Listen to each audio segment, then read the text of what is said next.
बोलो श्री कृष्ण भगवान की जय। गीता अध्याय त्यों अर्जुन भगत श्री कृष्ण भगवान के खां पुछण लॻो त हे जनार्दन केशव हे जो निर्गुण पद है ब्रह्म पद सभ खां उत्तम आहे ऐं हीअ त युद्ध जो कर्म भयानक आहे तंहिं में मूंखे कीअं था जोड़ियो ऐं मिलियल वचन चई मुंहिंजे बदिरी ॿुधीअ खे था मोहियो काथे निर्गुण पद काथे युद्ध करण टिन मां हिकु ॻाल्हि पक करे चओ जंहिंमें मुंहिंजो कल्याण थिए। अर्जुन जा वचन ई ॿुधी श्री कृष्ण भॻवानु चवणु लॻो हे पापनि खां रहित अर्जुन श्री भॻवानो वाच हे पापनि खां रहित अर्जुन पहिरियां ई जो मां पुरुषनि खे जोग चयो आहे याने जोग में जुड़ी रहण सोई कर्म जोगनि जो जेको कर्म जोगिनी जे लाइ जोग चङा आहिनि अथम।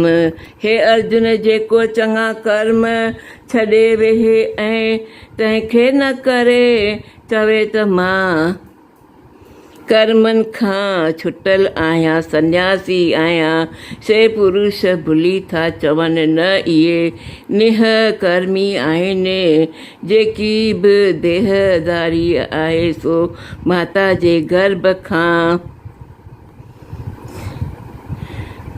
वरी मरण ताईं सदाईं कर्म कंदड़ आहे कर्मनि खां छुटल कॾहिं बि न आहे उहो माया जे स्वयं देई माया जे वस आहे।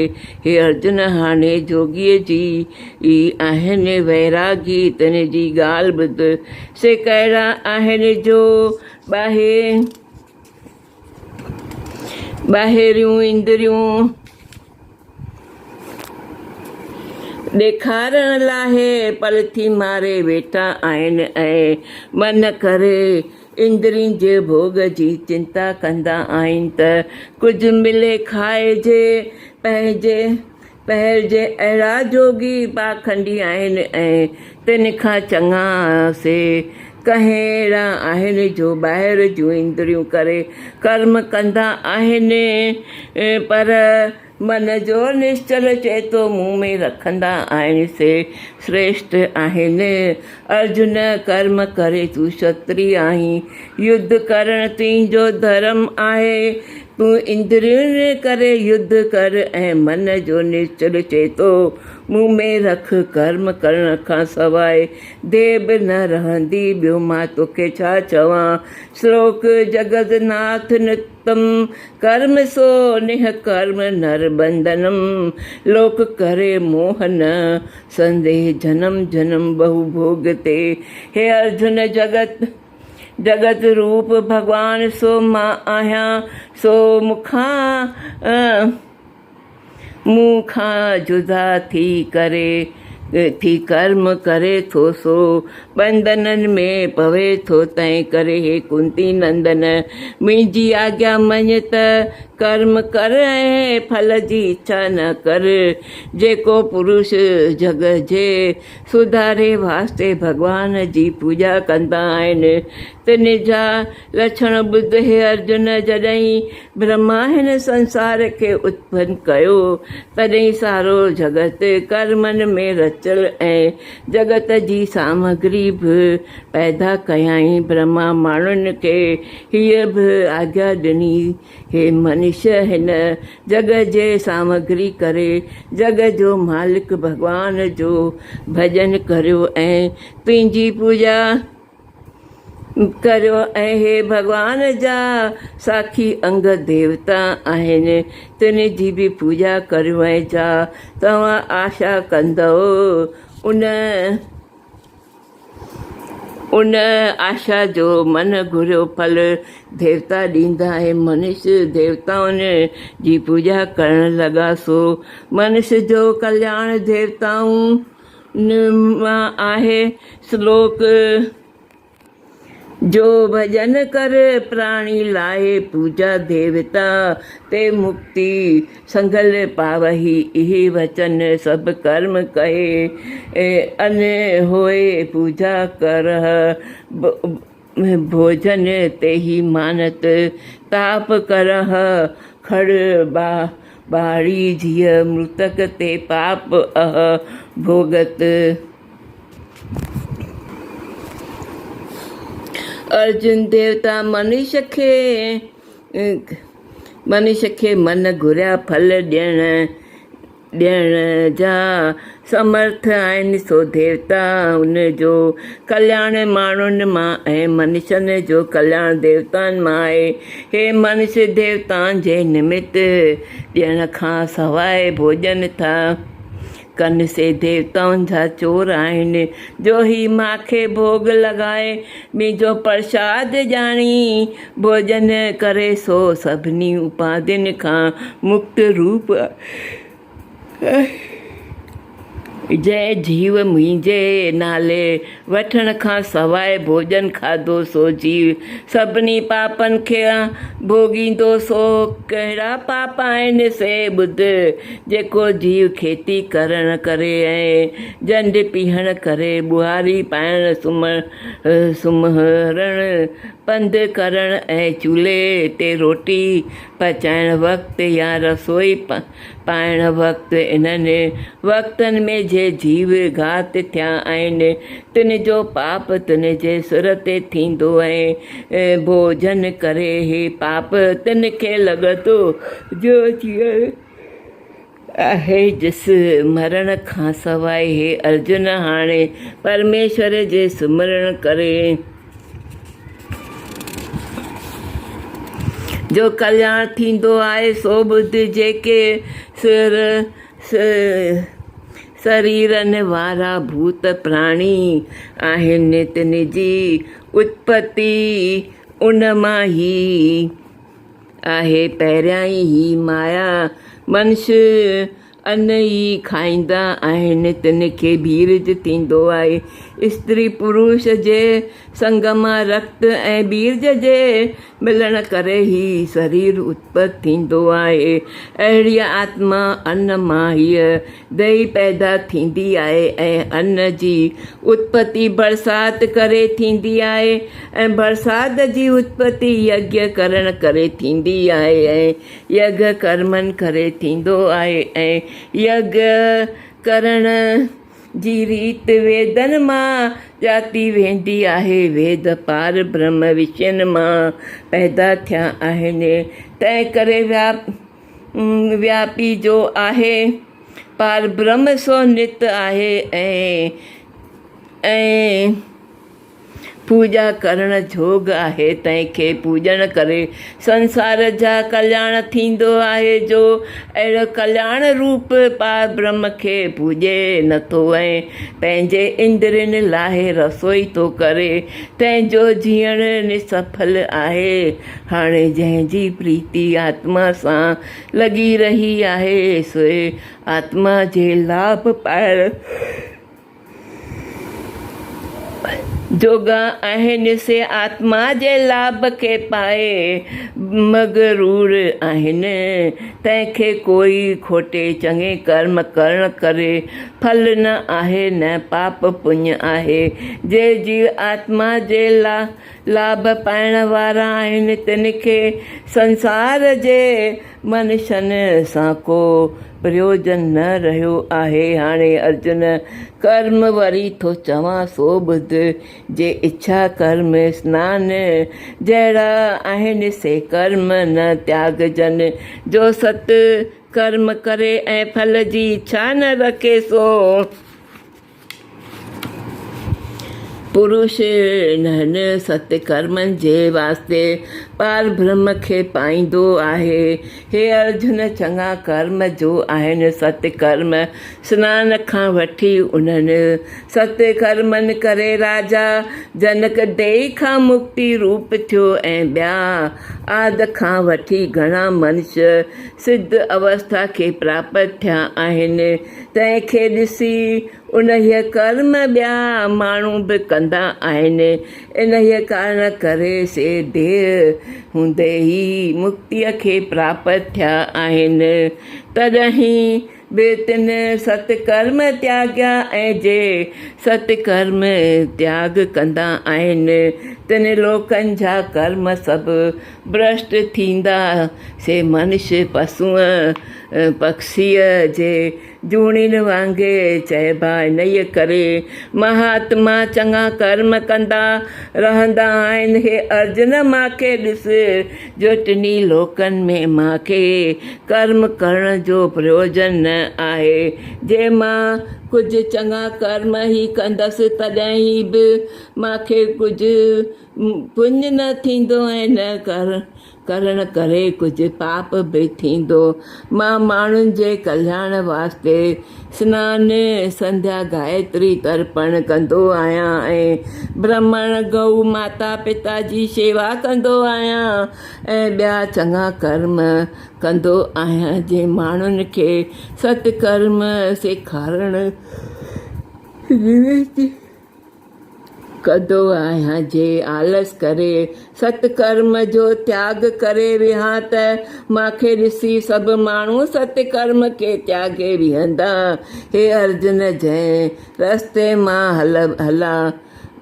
हलां थो तंहिं रस्ते सभु मनुष्य मूंखे ॾिसी हलनि था ऐं जे तूं चवे लोकनि जे निमित्त कर्म जो जंजाल छो करे ऐं लोकनि सां तुंहिंजो छा प्रयोजन आहे।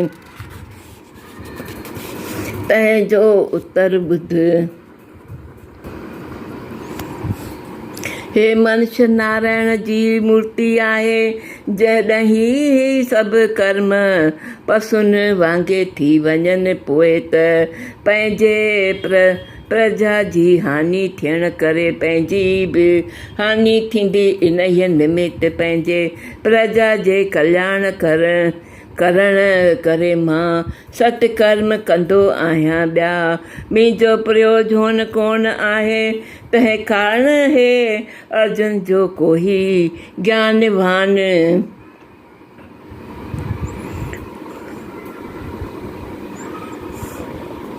ज्ञानवान पुरुष हुजे सो सिद्ध अवस्था खे बि प्राप्त थो थिए। तॾहिं बि घुर्जे लोकनि जे निमित्त सतकर्म जो त्याग न करे पंहिंजे सिधी बुद्धि ऐं जे प्राप्त सतकर्म करणु कुझु न आहे ऐं सतकर्म जी निंदा बि न करे छो त लोक सिद्ध अवस्था खे प्राप्त थिया आहिनि। जो सत कर्म जो त्याग कंदा त कर्म भ्रष्ट थी वेंदा। तंहिं करे हे जीव सिद्ध अवस्था खे प्राप्त थिया आहिनि।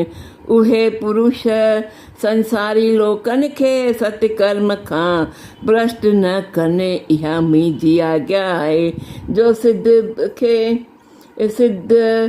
खे बि सतकर्म करणु घुरिजनि। हाणे अर्जुन ॿियो ॿुध जिन लोकनि खां चङा बुरा कर्म थींदा आहिनि तिन जी देह इंद्रियूं मन माया जे प्रकृतिअ मां उत्पति थी आहे ऐं माया बि उहा ई आहे जो अहंकार जे बुद्धीअ करे मनस मुड़हियो थियो आहे।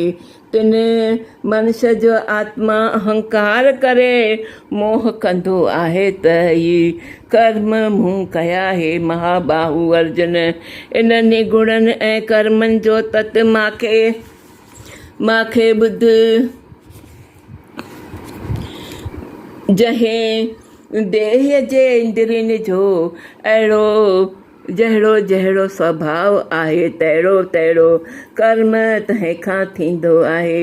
हे आत्मा साखी चेतन आहे ऐं करतो आहे ऐं गुणनि में वर्तजी रहियो आहे। एतिरो सम्झी हे अर्जुन तूं जुदा थी रहो। हाणे अर्जुन तूं ॿियो ॿुध श्लोक भाव अभाव कर्म कर राखे हरि प्रभु चित असन सेत व्यापे नहीं करण करते चीत कीत आत्म है सर्व में घट घट भोगे आप सब में अधिकारी प्रभु तिस ही को तू जाप मन राख राख चरण विंद त्यागे आशा रीत उहो अचंत पे कहू दर्श नहीं बासन प्रभ कीत चरण कमल मन में वसे इच्छा प्रभु प्रभु ना कोई चिंता ममता त्याग कर बुद्धि सफल होई इह मार्ग तुझको कहूँ सुनो हित चित लाहे प्रीति भव कर ही वसे दुख पाप सब जाए जो इह कथा माने नहीं निंदक दुतिया जान ते अज्ञानी अंधमत बांधे क्रूत कमान हे अर्जुन तू सब पंहिंजा कर्म मांखे अर्पण करे जेतिरा देहधारी आत्मा राम आहिनि तिन जो ठाकुर मां आहियां इन्हीअ सबब करे मुंहिंजो नालो अध्यात्म आहे सभिनी आत्माउनि जो अधिकारी मां विश्वरूप आहियां सो तूं अहिड़ो मन जो निश्चल चेतो मां में रख ऐं आशा कंहिं फल जी न कर ऐं चिंता ममता खे त्यागे करे बुद्धीअ युद्ध कर हे अर्जुन ही रस्तो मां तोखे चयो आहे सो श्रद्धा सहित मन में रख पोइ सन खां रहित थी अचे मिलंदे ऐं जेके जीव हिन मुंहिंजे रस्ते खे न मञींदा आहिनि से निंदक अंधा ज्ञानी आहिनि हाणे अर्जुन ॿियो ॿुध जहिड़ीअ प्रकृतिअ जो जीव माया मां उत्पत थियो आहे तहिड़ो ई तंहिंखां कर्म थींदा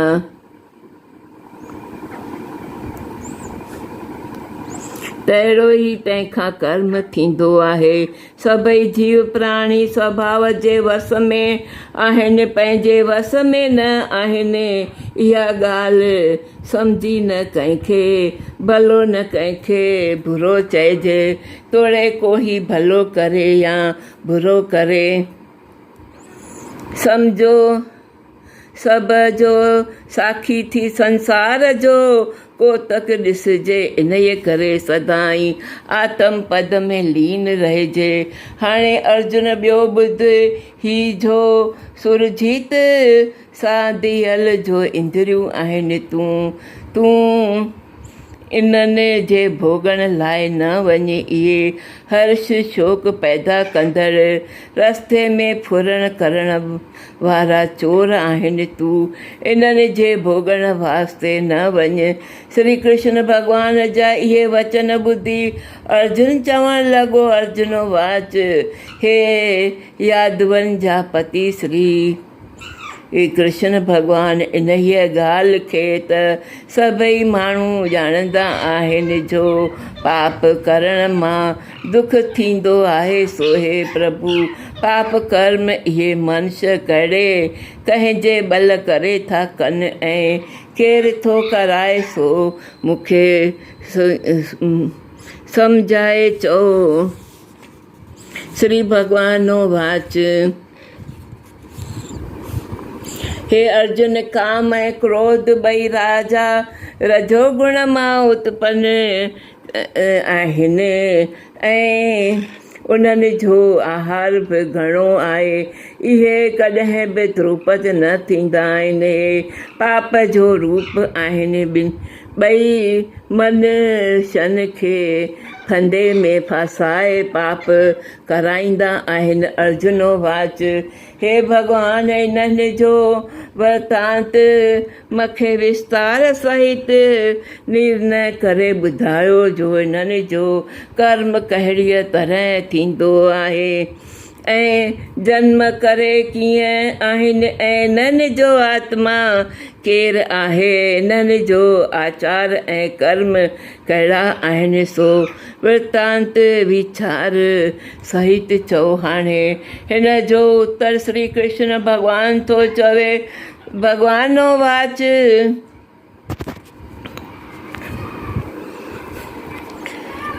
भॻवानो वाच हे अर्जुन, ही दुश्मन आहिनि देह इंद्रियनि ऐं मन में, हिननि जे रहण जी जाइ आहे से सूक्ष्म रूप धारे करे देह में समाइजी था रहनि, जीअं त मां हुननि जे रहण जी जाइ चई आहे। हाणे इंद्रियनि जी उत्पत्ति ॿुध। चङनि सवादनि खाइण करे ऐं चङीअ सुगंधीअ सूंघण करे ऐं चङा कपिड़ा पाइण करे काम जी उत्पत्ति थींदी आहे। हाणे क्रोध जी उत्पत्ति ॿुध। अहंकार ऐं अभिमान करण, याने को बि मुंहिंजे बराबरि न आहे, इन मां क्रोध जी उत्पत्ति थींदी आहे। हे अर्जुन, ही वॾा दुश्मन आहिनि। हाणे तूं हिननि जा करतूत ॿुध। पहिरियां ई हर्ष ऐं प्रसन्नताईअ सां काम पैदा थींदो, तॾहिं पंहिंजे स्त्रीअ सां संग थो करे। जॾहिं बीज निकिरे थो तॾहिं पुरुष मोए जे बराबरि चिंतावान थी सुम्ही स्थूल थी थो पवे। उहो पंहिंजे स्त्रीअ सां संग करण जो फल आहे। वरी तंहिं मां संतान थी थिए, तंहिंखे ॾिसी तमामु घणो मोहित थो थिए, सो अज्ञान जे उंधारे करे अंधो थी पियो पवे थो, सो जनम मरण जो अधिकारी आहे। ही पंहिंजे स्त्रीअ जे संग करण जो फल आहे। जेकॾहिं पर स्त्रीअ सां संग कबो त माण्हू चवंदा त कंहिं पर स्त्रीअ सां लॻल आहे, तॾहिं बि ख्वारीअ जे भरी पकड़जी राजा जे हथ में आयो। राजा उनखे ॾंड विधो ऐं माण्हू ज़ब्त कंदो या क़ैद कंदो। हीअ त फ़क़ति राजा ई ॾंड भोगणो आहे, पर परलोक जी सजा बि भोगणी पवंदसि, जो जम उन जे वठी सजा ॾींदा। हिन लोक में त ख्वार थियो, पर परलोक में बि बुछड़ो थियो, बाक़ी छा रहियो। इहे त काम जा करतूत चयमि। हे अर्जुन, हाणे क्रोध जा लक्षण ऐं करतूत ॿुध। अहंकार जे अंध में मनुष्य विषयनि जे वास्ते या कंहिं बि ॿिए कंहिं जे वास्ते कंहिंखे मारियो या कंहिंखे वॾो दुख ॾिनो, तंहिं करे बि राजा उनखे पकड़े घणो ॾंड ॾींदो ऐं क़ैद कराए ऐं उन जो माल असाब बि ज़ब्त कंदो ऐं हू परलोक में जम जी सजा भोगींदो। हीअ क्रोध जा करतूत चया अथमि। हे अर्जुन, काम ऐं क्रोध ॿई भव रूप आहिनि।